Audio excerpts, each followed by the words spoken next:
बिस्मिल्लाहिर्रहमानिर्रहीम। एक्सरसाइज 3.1 का question number 24 solve करने लगे। क्वेश्चन 24 और 25 पार्टीशन ऑफ मैट्रिसेस से मुताल्लिक है। पार्टीशन क्या होता है कि एक बड़े मैट्रिक्स को छोटे छोटे मैट्रिसेस में बांट लिया जाए तो वो उसकी पार्टीशन हो जाती है। अब इस पार्टीशन का हमें फ़ायदा क्या होता है? हम ये है कि हमारे पास अगर बड़े मैट्रिसेस हों, मतलब उनका ऑर्डर बहुत ज़्यादा हो, तो उनको आपस में मल्टीप्लाई करने के लिए उनकी पार्टीशन कर लेना ज़्यादा आसान बना देता है उसको। या समटाइम मैट्रिसेस के इन्वर्स, बड़े मैट्रिसेस के इन्वर्स फाइंड करते हुए भी पार्टीशन बड़ी हेल्पफुल होती है। तो इस क्वेश्चन में हमें ये कहा गया कि ये दो मैट्रिसेस हैं ए और बी। पार्टीशन है क्या कि पूरे मैट्रिक्स में से चंद एक रोज़ और कॉलम्स को छोड़ देने से जो बाकी मैट्रिक्स बचता है वो उसकी एक सब मैट्रिक्स कहलाता है, और इस तरह से सब मैट्रिसेस बना देना पार्टीशन कहलाता है। तो यहाँ हमारे पास बेसिकली मैट्रिक्स ए को चार मैट्रिसेस में बांटा गया है। एक मैट्रिक्स ये है, ये 2/2 का है। एक मैट्रिक्स ये है जो कि 2/1 का है। एक ये मैट्रिक्स है जो कि 1/2 का है, और एक ये मैट्रिक्स है जो कि 1/1 का है।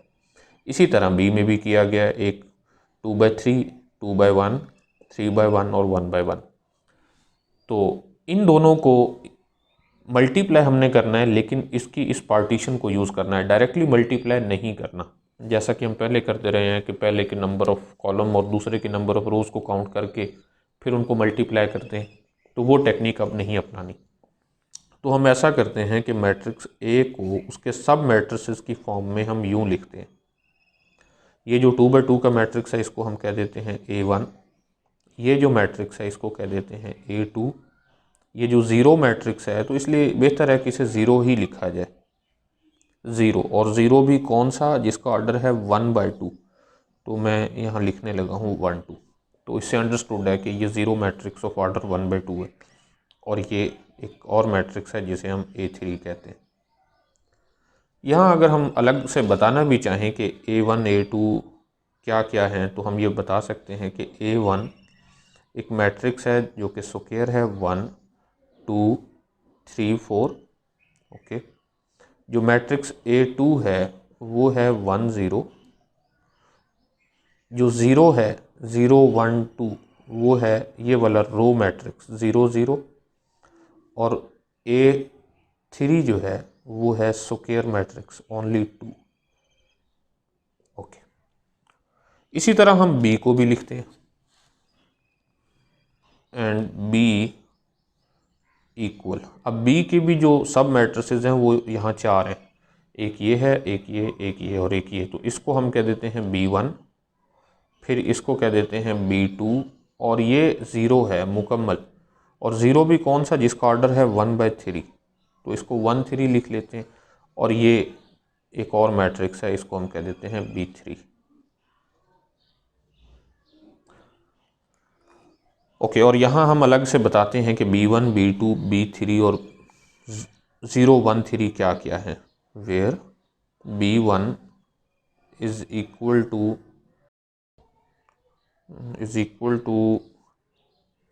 1 2 3 4 3 6।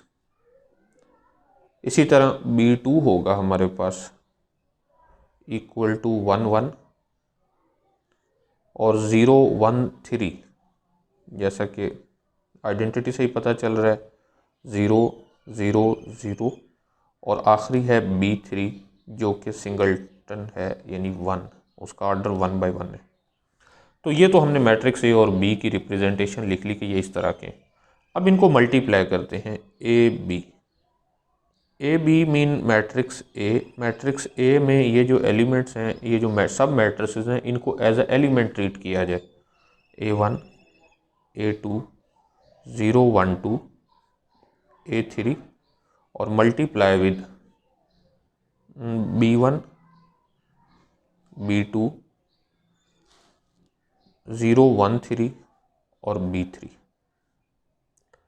अब हम इनको मल्टीप्लाई करते हैं और फिर देखेंगे कि क्या ये मल्टीप्लाई हो भी सकते हैं या नहीं हो सकते। तो अभी तो हम इसके रो को कॉलम से मल्टीप्लाई करेंगे, तो ये बन जाएगा A1 B1 प्लस A2 0 1 3।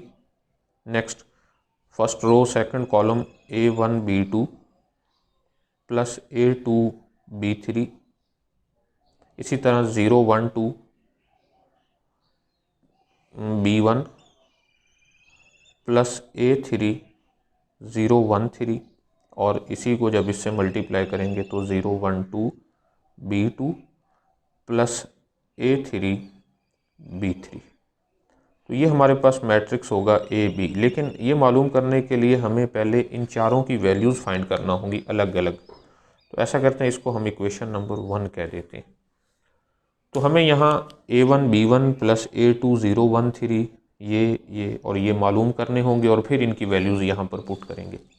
तो सबसे पहले हम आते हैं A1B1 प्लस A2013। A1 क्या है? A1 जो हमने मैट्रिक्स ऊपर लिखा था वो ये था कि A1 1 2 3 4 था। सो 1 2 3 4, और B1 जो कि है 1 2 3 4 3 6 प्लस A2 और 013। अब देखिए A2 जो है वो 10 है और 013 वो 000 है।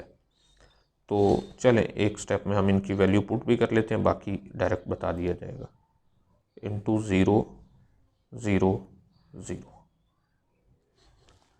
ओके, क्या ये मल्टीप्लाई हो सकते हैं? इसमें नंबर ऑफ कॉलम 2 है और इसमें नंबर ऑफ रोज 2 हैं, तो ये मल्टीप्लाई हो सकते हैं। इसमें नंबर ऑफ कॉलम 1 है और इसमें नंबर ऑफ रोज 1 है, तो ये भी मल्टीप्लाई हो सकते हैं। ये बन जाएगा first row first column 1 plus 8 9, first row second column 2 plus 6 8, first row third column 3 plus 12 15, इसी तरह second row first column 3 plus 16 19, 6 plus 12 18, 9 plus 24 33, और plus first row first column that will be 0, first row second column 0, first row third column 0, second row first column, second row second column, second row third column. या इसको हम नहीं भी लिख सकते थे, क्योंकि इसमें जो हम मल्टीप्लिकेशन कर रहे हैं उनमें एक ज़ीरो मैट्रिक्स है। ज़ीरो मैट्रिक्स जब भी किसी दूसरे मैट्रिक्स से मल्टीप्लाई हो, लेकिन देख लेना कि क्या वो मल्टीप्लाई हो भी सकते हैं या नहीं। तो यहाँ दो क्वेश्चंस जो हैं इन दोनों में ये मल्टीप्लाई हो सकते हैं, तो ये ज़ीरो मैट्रिक्स बन जाएगा और ये हमारे पास आंसर सिर्फ वही आएगा जो A1B1 का होता है। तो ये अभी हमारे पास है इक्वल टू 9 8 15 19 18 33।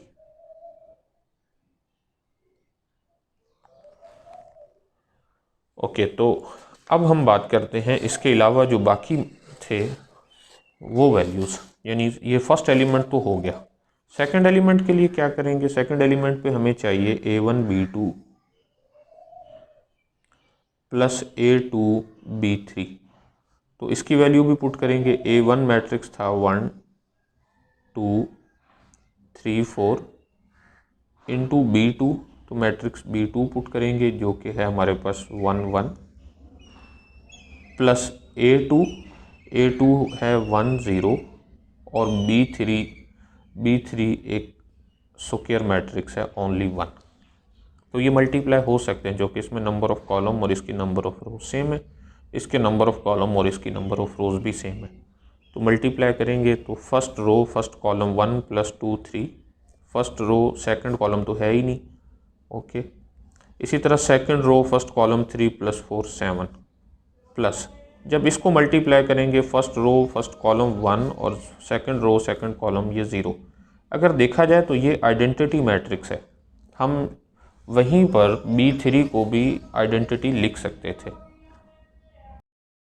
तो ये जो 1 0 है ये इन दोनों को मल्टीप्लाई करने से निकला है, और ये तो आइडेंटिटी मैट्रिक्स की तरह है। तो हम वहाँ जो B3 लिखा था, B3 को I भी लिख सकते थे और I1, क्योंकि ये आइडेंटिटी ऑफ ऑर्डर 1 है। और आइडेंटिटी मैट्रिक्स जब भी किसी दूसरे मैट्रिक्स से मल्टीप्लाई होता है तो वो उसे चेंज नहीं करता, इस वजह से ये 1 0 ही लिखा गया। जब हम इनको ऐड करेंगे तो ये होगा 4 7। ओके, दो एंट्रीज मुकम्मल हुई। तीसरी एंट्री क्या थी कि वो है 0 1 2 B1 प्लस A3 0 1 3। तो ये ज़ीरो मैट्रिक्स मल्टीप्लाई हो रहा है और यहाँ भी ज़ीरो मैट्रिक्स मल्टीप्लाई हो रहा है, और ये हो सकते हैं क्योंकि इसमें नंबर ऑफ़ कॉलम और इसकी नंबर ऑफ़ रोज सेम है, इसके नंबर ऑफ़ कॉलम इसकी नंबर ऑफ़ रोज के सेम है, और फिर इन दोनों के आर्डर भी सेम है, तो इसलिए ये मल्टीप्लाई होंगे। लेकिन हमें ये कैसे पता चलेगा कि इस जो ज़ीरो मैट्रिक्स मिलेगा उसका ऑर्डर क्या है? तो उसके लिए हम थोड़ी सी कैलकुलेशंस कर लेते हैं, फिर इसके बाद डायरेक्ट भी कर सकेंगे। अब 0 1 2 वो था 0 0, B1 मैट्रिक्स था 1 2 3 4 3 6 प्लस A3 सिंगल्टन 2 और 0 1 3, वो ये है 0 0 0। अब देखिए इसमें नंबर ऑफ़ कॉलम 2 है, इसमें नंबर ऑफ़ रोज 2 है, और यहाँ से जो हमें ज़ीरो मैट्रिक्स मिलेगा उसका ऑर्डर होगा 1/3, बिकॉज प्रोडक्ट का जो ऑर्डर होता है वो होता है पहले मैट्रिक्स के नंबर ऑफ़ रोज़ और दूसरे मैट्रिक्स के नंबर ऑफ़ कॉलम। तो पहले मैट्रिक्स में रोज़ 1 है, सो यहाँ 3 कॉलम है, सो 0 0 0 प्लस इसमें नंबर ऑफ़ कॉलम 1 है और इसमें नंबर ऑफ़ रोज़ भी 1 है, सॉरी नंबर ऑफ़ रो 1 है और नंबर ऑफ़ कॉलम 3 है। तो हमें चूँकि प्रोडक्ट के आंसर फाइंड करना है तो वो होगा 0 0 0, और इन दोनों को ऐड करने से भी बनेगा 0 0 0। तो 3 एंट्रीज मुकम्मल हुई। लास्ट एंट्री थी A0 1 2 B2 plus A3 B3। तो इनकी वैल्यू भी पुट करते हैं 0 1 2 0 0। B2 मैट्रिक्स है 1 1 प्लस A3 2 है और B3 है 1 only.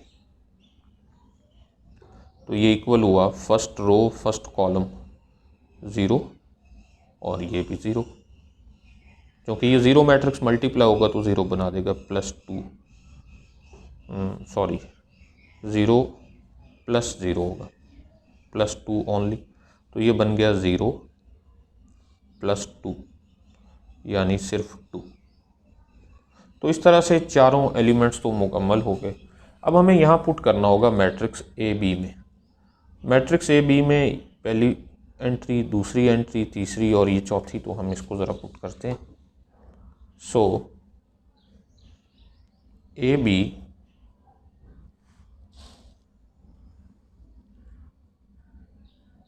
Will be equal to, जो पहली एंट्री है A1 B1 प्लस A2 0 1 3, वो ये है, तो इसी में डायरेक्ट पुट करना शुरू कर देंगे। 9 8 15 19 18 33। ओके, अब आ जाते हैं इस दूसरे एलिमेंट की तरफ, A1 B2 plus A2 B3। तो A1 B2 plus A2 B3 हमारे पास है 4 7, तो यहीं से आगे 4 7। उससे नीचे एलिमेंट था 0 1 2 B1 प्लस A3 0 1 3। तो इसकी वैल्यू जो कि 0 0 0 है, तो ये 0 0 0, और लास्ट जो है वो था 0 1 2 B2 प्लस A3 B3, और उसके लिए आंसर है 2 ओनली।